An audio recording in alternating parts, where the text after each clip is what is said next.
Au milieu de l'océan Pacifique, à l'extrémité nord de la Polynésie française, se dressent les îles Marquises.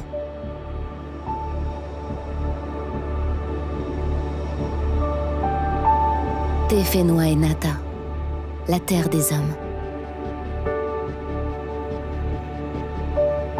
Une terre riche en mythes et traditions. Une population à l'identité forte et fière. Mais aujourd'hui, le développement de la pêche intensive sème doute et colère chez les Marquisiens, qui veulent préserver leur océan et ses ressources.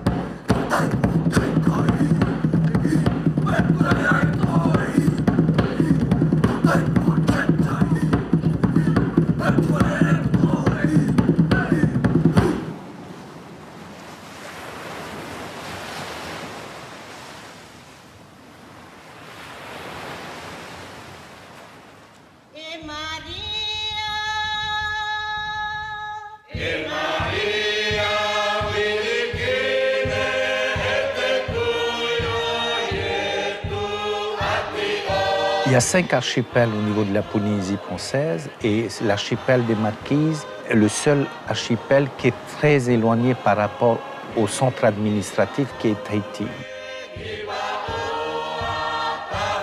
C'est vraiment très isolé. On est presque à mi-chemin entre le Tahiti finalement et les Hawaï, donc, ce qui donne une idée sur à quel point c'est loin. Hein. On est sur un environnement qui est quelque part unique dans le Pacifique. Le peuple polynésien vit sur cet océan depuis des millénaires aujourd'hui. L'océan est considéré par le Polynésien comme un marin. Donc c'est quelque chose de sacré qu'il faut respecter. On est un peuple de l'océan.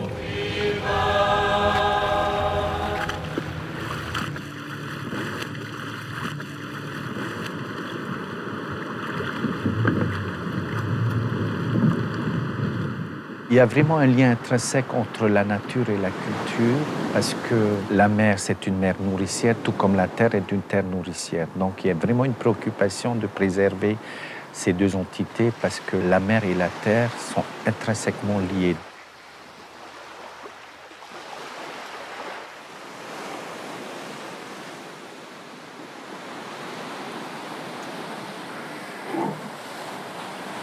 On sera toujours lié à l'océan. On est toujours en contact avec la mer. Les enfants, ils adorent aller à la mer. Ils veulent aller à la mer toujours. Si on pouvait aller à la mer tous les jours, ils vont venir à la mer. Et eux, ils ont déjà le sang marin, ils sont déjà des marins.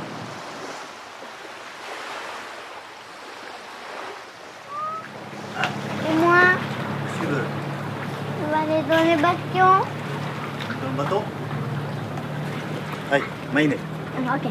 Hey, mon. Ok, papa. L'océan, c'est plus qu'important. C'est vraiment, ça fait partie de notre vie. On se nourrit avec. On a encore la chance de sortir à 2 km d'ici même et avoir du temps, avoir de quoi manger pour la petite famille. La nourriture de base du Polynésien vient de la mer. Et donc, il faut qu'on préserve tout ce qu'il y a dans l'eau.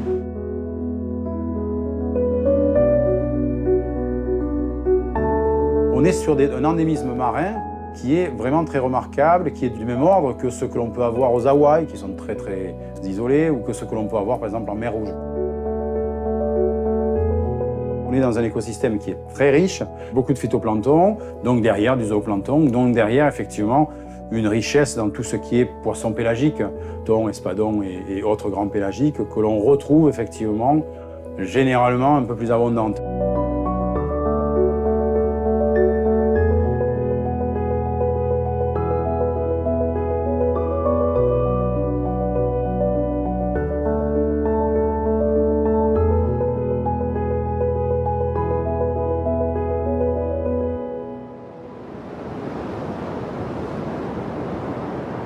Te Tainui Ahau, c'est l'océan de paix. C'est le nom que nous avons voulu attribuer à cette aire marine protégée, que nous avons réfléchi ensemble avec tous les acteurs locaux, avec toutes les associations culturelles, les référents culturels. C'était en 2009, le début donc, de rencontre avec l'Agence des aires marines protégées, qui était très impliquée dans l'idée que nous nous projetions dans la mise en place d'une aire marine protégée dans l'archipel des Marquises. Et c'est à ce niveau-là que nous avons demandé leur aide scientifique et technique avant d'en arriver à la conclusion de mettre en place la grande aire marine des Marquises de Tainui-Hau. Donc l'Agence des aires marines protégées a lancé 3 programmes scientifiques qui ont permis de confirmer que les Marquises ont un taux d'endémisme exceptionnel et qu'il y a un milieu marin et un milieu patrimonial marin exceptionnel.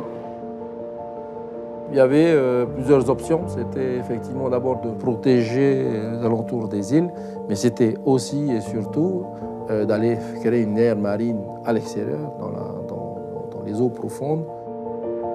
À l'époque, le capitaine Gusto avait identifié une zone qui semblait être une nurserie. Elle a été confirmée par ses expéditions scientifiques. Et donc, ça prenait tout son sens. Des propositions ont été faites. Voilà, de réserver une zone C'était parti au départ entre 30-40 nautiques pour aboutir à un compromis pour étendre cette zone-là à 50 nautiques, pour préserver au mieux l'activité de pêche artisanale. Voilà des îles vraiment à part, qui méritent donc un traitement particulier. C'est pourquoi ce week-end s'est tenu à Ivaoa le premier comité de pilotage de l'ANP. Tout le monde se réjouissait de cette annonce. Ensuite, pour des raisons qui sont difficilement explicables aujourd'hui, c'est vrai que ce projet s'est arrêté tout d'un coup. Malheureusement, et donc il n'a pas abouti complètement à ce qui avait été annoncé.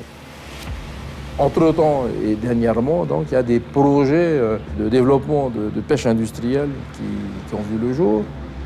Ce projet-là, on en a discuté, on a affiné le projet. Au départ, c'était des petits marins, ça a évolué, c'est passé à des bonitiers de 14 mètres. Donc ça a été fait pour la sécurité des pêcheurs. Il y a 6 îles en principe. Il y a 10 bateaux par île. Et nous avons aussi un projet de 6 navires de 50 mètres qui vont pêcher en dehors de la zone économique jusqu'à Clipperton. Quand on a entendu parler du projet de pêche industrielle qui allait se mettre aux Marquises, des citoyens des Marquises à Hivaoa et à Nukuhiva se sont levés, et dans les autres îles notamment, pour contrer ce projet qui, à notre sens, n'était pas viable, ou en tout cas dangereux pour l'avenir des îles Marquises.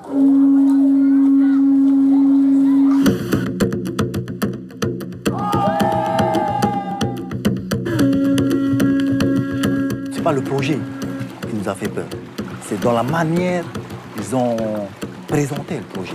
Autour des îles Marquises, 5-6 bateaux, pourquoi pas. Maintenant, dans les médias, on nous annonce plus d'une centaine de bateaux. Et donc, les Marquises se sont manifestés. Les Marquises de l'archipel et les Marquisiens de Tahiti.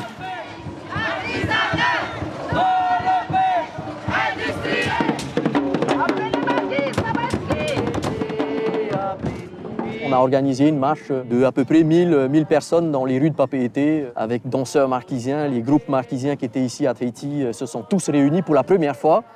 Et nous avons marché dans l'esprit purement marquisienne, dans une manifestation purement marquisienne pour montrer notre détermination et surtout qu'on est contre ce projet industriel en l'état aux Marquises.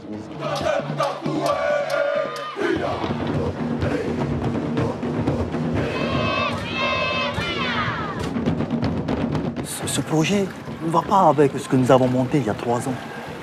En fait, de vouloir responsabiliser les jeunes à gérer une aire marine protégée. Et là, maintenant, on va montrer aux jeunes qu'on va massacrer des poissons.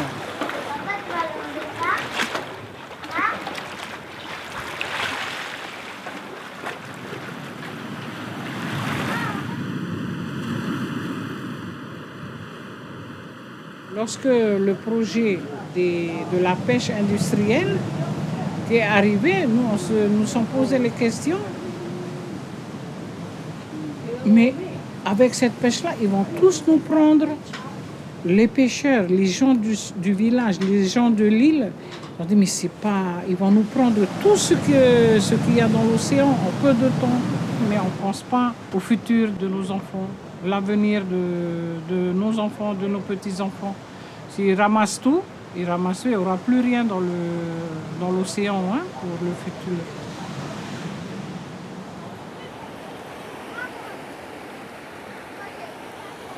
Et ce qui me fait peur, c'est que d'autres pêcheurs, comme la pêche industrielle, ils viennent, ils ramassent tout ce qu'il y a en marquise et après il n'y a plus rien. Il n'y a plus rien chez nous. Alors que nous on mange local, on mange les poissons qui sont chez nous. Dès qu'il y aura cette pêche industrielle, je pense que tout ce qu'on voit aujourd'hui, il n'y aura plus et peut-être que nos petits-enfants seront obligés d'acheter du poisson. Alors que nous, on mange gratuitement et on en a en abondance là dans l'eau.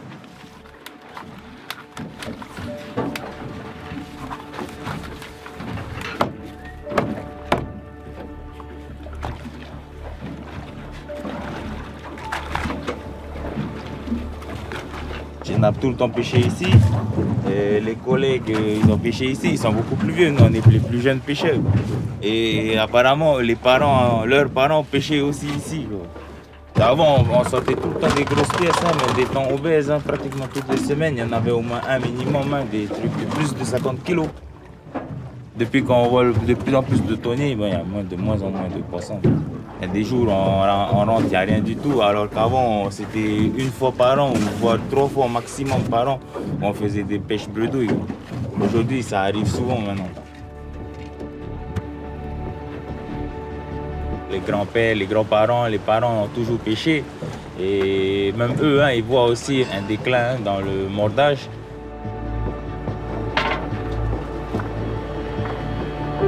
La pêche artisanale, c'est toi quand tu le poisson, quoi.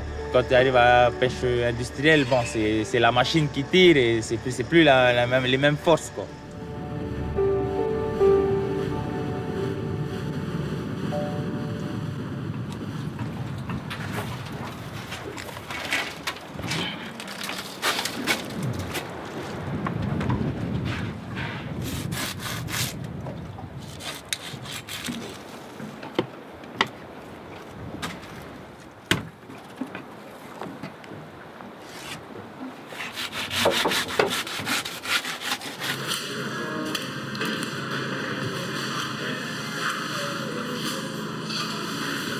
Il y a 90% des stocks de poissons dans le monde qui sont soit pleinement exploités, soit surexploités ou épuisés. Certaines espèces, comme les thons, ont perdu 2/3 de leur biomasse. Donc on a besoin d'avoir des zones où ces espèces puissent se régénérer.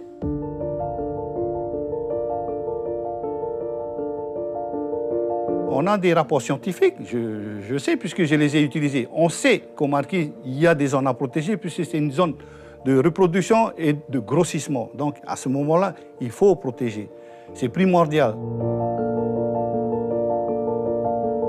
Si on ne le fait pas, je ne sais pas, soit il y a quelque chose qui nous est tombé sur la tête, on ne comprend rien à la pêche, sinon, on va à la catastrophe quand les autres pays étrangers ils se retrouvent avec une zone économique, il n'y a plus rien.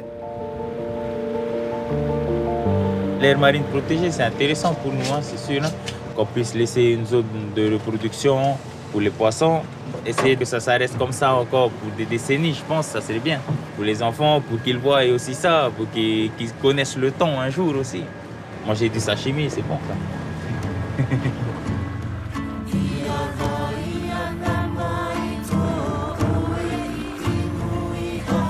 En termes de valeurs que nous ont laissées les ancêtres, il y en a une qui est particulièrement intéressante, c'est justement la mise en place de Rahui. Ça peut être une zone géographique, un espace dans lequel il était interdit de pêcher.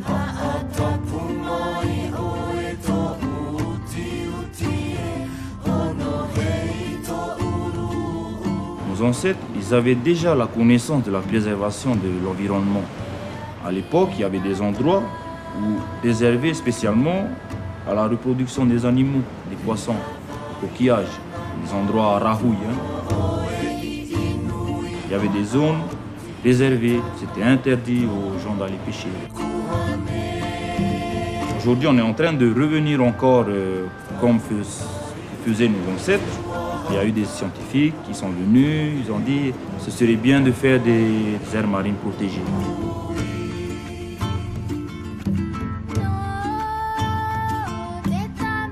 Non, on connaissait déjà, mais on ne les a pas écoutés, nos grands-parents. Je salue le travail qui a été fait à travers le projet de Tainui Ahau. Je pense que c'est un projet qui va dans le sens de ce que nos ancêtres nous ont laissé. Tout le gros du travail a été fait. Il manque un cheveu pour le mettre en place. Juste un cheveu. Je dis, qu'est-ce qu'on attend? Qu'est-ce qu'on attend pour le faire? Qu'est-ce qu'on attend pour le faire? La population n'attend que ça.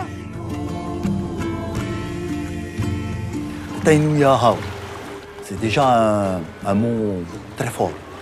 Mais je trouve que Tainui Ahau, le mot ne suffit pas. Maintenant, il faut de l'action. Il faut protéger maintenant. Il faut... Parce que sinon, c'est plus dans la mer qu'on verrait des tortues, c'est sur un île. Et ça serait dommage.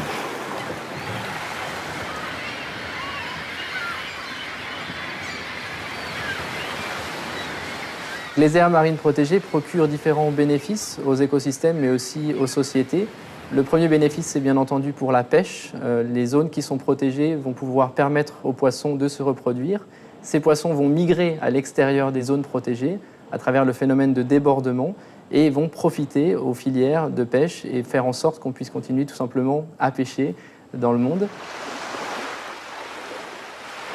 Il y a d'autres bénéfices, comme le tourisme. Une aire marine protégée ou une réserve marine est un label reconnu au niveau international qui fait que les sites auront plus de notoriété, auront plus de visibilité au niveau international et cela permettra de développer de l'écotourisme dans ces zones géographiques. Il y a beaucoup de visiteurs qui vont dans des tas d'endroits aujourd'hui parce qu'ils savent que cette population ou ces populations sont en train de préserver l'espace qu'ils ont. C'est seulement en mettant une aire marine protégée qu'on aura un développement durable. Le message que je porte au nom de la communauté de communes, on veut garder au maximum, on veut protéger au maximum, donc ce garde-manger tout simplement, et pour que la génération future puisse en profiter, tout comme nous profitons actuellement. La communauté de communes des Marquises, ainsi que d'autres acteurs clés du débat, soutiennent aujourd'hui une proposition de zonage autour de l'archipel. La position générale et sur laquelle on tendrait tous, c'est d'imaginer une zone entre les îles et à l'intérieur de l'archipel dédiée à la pêche artisanale, de laisser à l'extérieur les thoniers qui viennent de la capitale, mais surtout aussi de créer une aire marine à l'extérieur, notamment dans la zone qui a été identifiée, semble-t-il, comme étant une nurserie.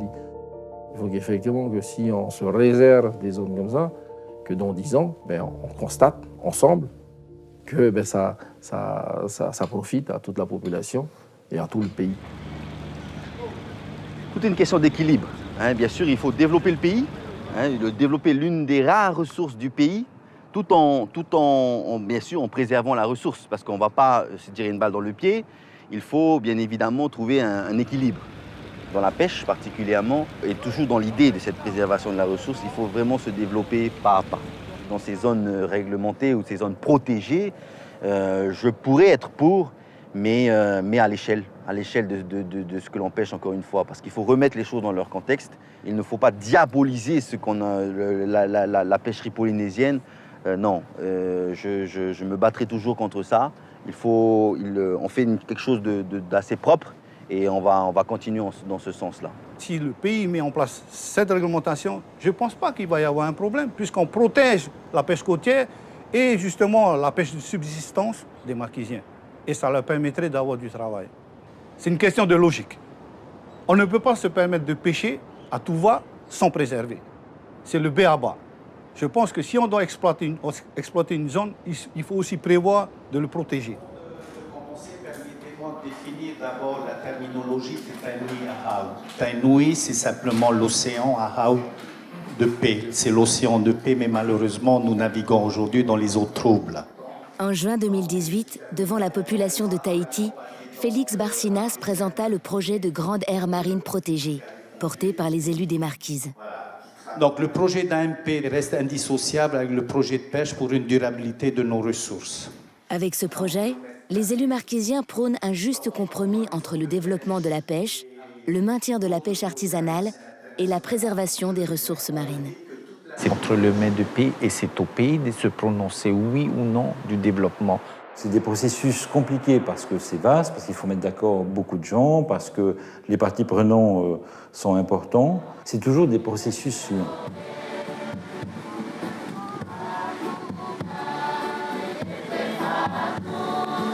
C'est à nous, ensemble, de réfléchir et non pas se laisser miroiter ou bien séduire par des industriels, les grands de ce monde qui pensent justement au profit, à s'enrichir. Mais en tout cas, les Cimers sont conscients aujourd'hui, vont se battre jusqu'au bout pour préserver au maximum donc, ces ressources et pour que nos enfants, plus tard, puissent en profiter.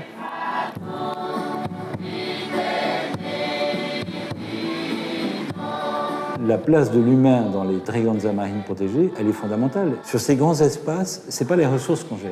Ce sont les humains qui peuvent avoir un impact ou quoi que ce soit sur les ressources. Au niveau du Pacifique, les choses avancent. Une dizaine de grandes réserves marines ont été créées, l'une à Hawaï, l'autre à Rapa Nui, au Kiribati, à Palau. Peut-être que les marquises pourront un jour rejoindre ce réseau de grandes aires marines protégées connectées et ces zones de protection pourront offrir aux espèces pélagiques comme les thons la possibilité de migrer et d'être protégées tout au cours de leur migration.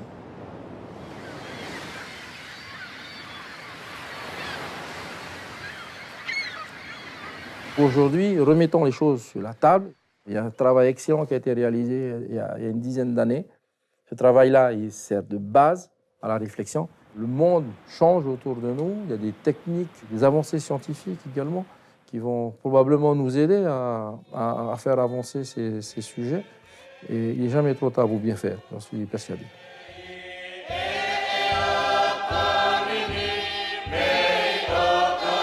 Tetai Nui Ahau, l'océan originel d'où surgirent les marquises. Cette terre où l'homme et la mer sont intimement liés.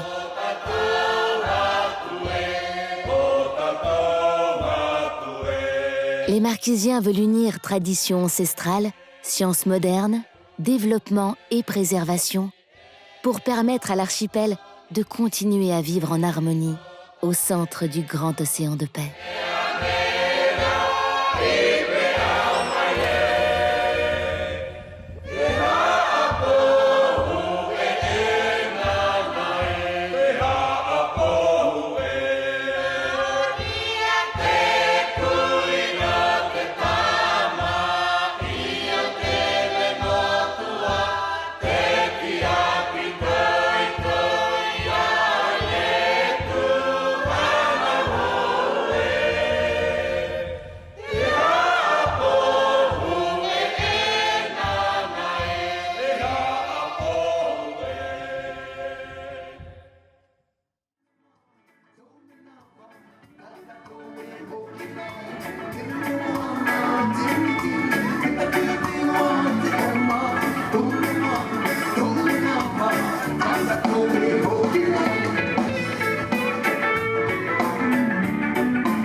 That